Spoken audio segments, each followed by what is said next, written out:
Assalamualaikum warahmatullahi wabarakatuh.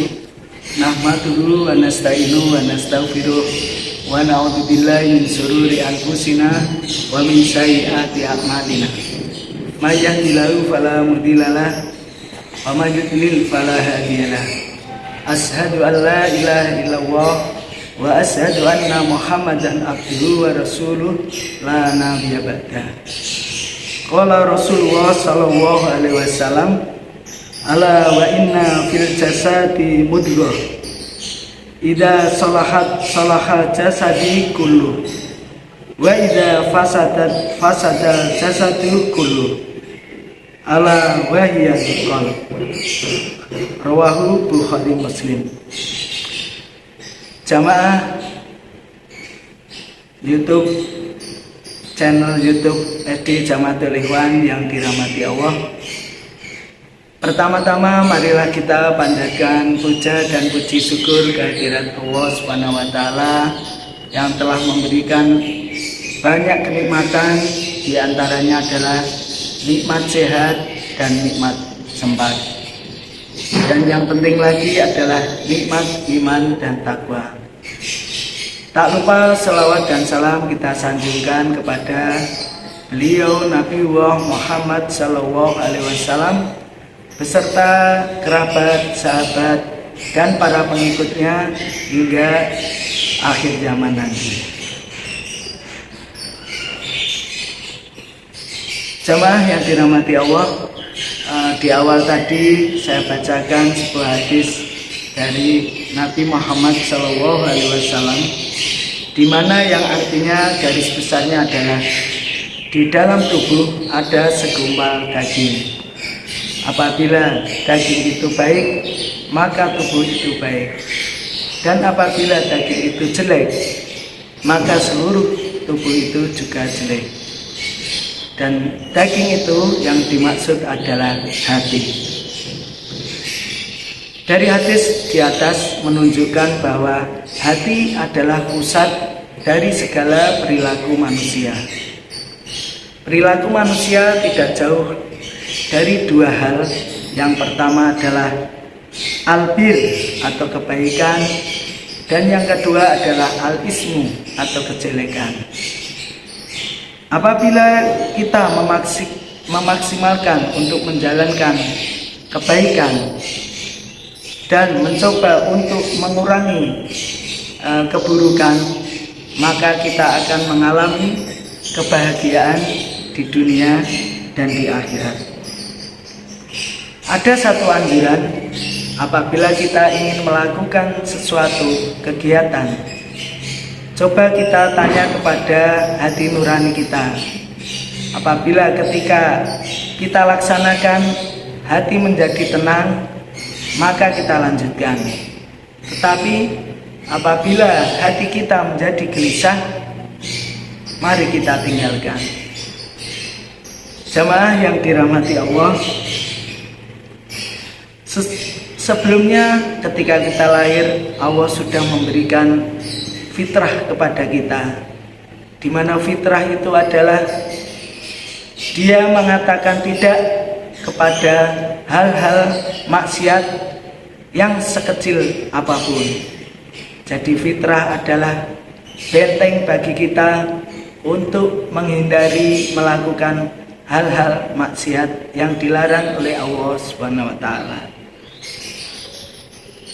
Secara spesifik, Rasulullah Shallallahu Alaihi Wasallam membagi menjadi dua hal-hal yang menyebabkan kita menjadi kurang nyaman. Yang pertama adalah internal, yaitu datang dari dalam diri kita sendiri. Hal itu kita tunjukkan ketika kita melakukan maksiat atau kesalahan, maka akan timbul rasa bersalah, rasa gelisah, dan tidak nyaman. Dan yang eksternal adalah apabila kita melakukan kemaksiatan, maka kita enggan untuk dilihat orang banyak. Oleh karena itu, banyak hal-hal maksiat terjadi secara sembunyi-sembunyi dan dilakukan di tempat yang sepi. Jamaah yang dirahmati Allah, tema kita hari ini adalah 6 hal tanda-tanda hati condong kepada kebaikan. Yang pertama adalah hati yang lurus, di mana apabila hati yang lurus ditunjukkan dengan lisan yang baik. Orang yang hatinya lurus pasti akan melakukan ucapan atau perbuatan yang baik. Yang kedua adalah hati yang kecewa. Maksudnya adalah orang akan merasa kecewa apabila dia luput melakukan sebuah amalan.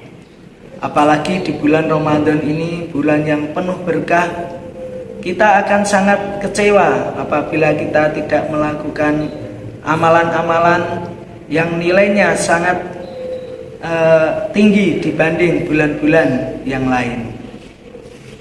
Yang berikutnya adalah hati yang pelit.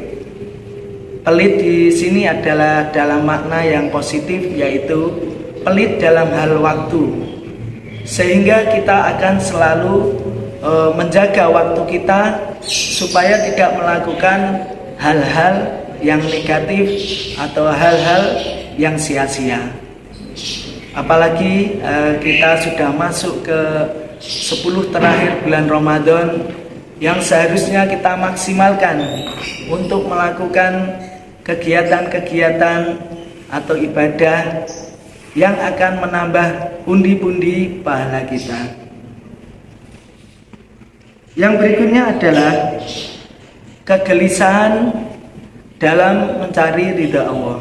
Maksudnya, apabila kita melakukan amalan, kita tidak menghiraukan pandangan orang lain. Yang terpenting adalah amalan kita akan menjadi nilai ibadah yang akan menjadi bekal kita di hari nanti. Dan yang terakhir, yang juga sangat penting adalah hati yang memuliakan sholat, di mana sholat adalah ibadah yang sangat penting, di mana sholat apabila kita laksanakan dengan baik, maka amalan-amalan yang lain juga kita laksanakan dengan baik.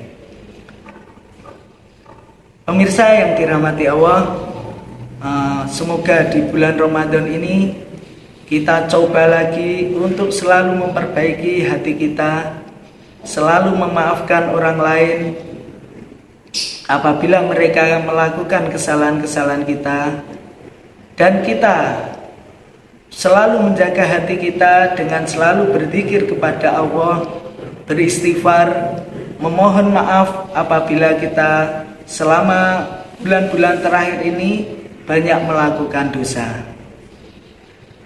Jamaah, mungkin nasihat ini untuk saya sendiri dan untuk jamaah semua, dengan harapan di bulan Ramadan ini kita akan semakin baik dibanding bulan Ramadan kemarin, dan amalan pada bulan Ramadan ini akan semakin banyak dibanding bulan Ramadan kemarin.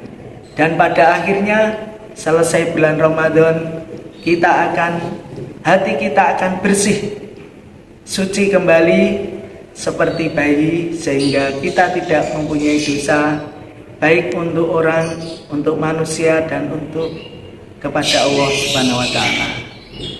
Demikian sedikit kultum yang saya sampaikan. Apabila ada hal yang kurang berkenan, ada hal yang tidak enak didengar, saya pribadi mohon maaf.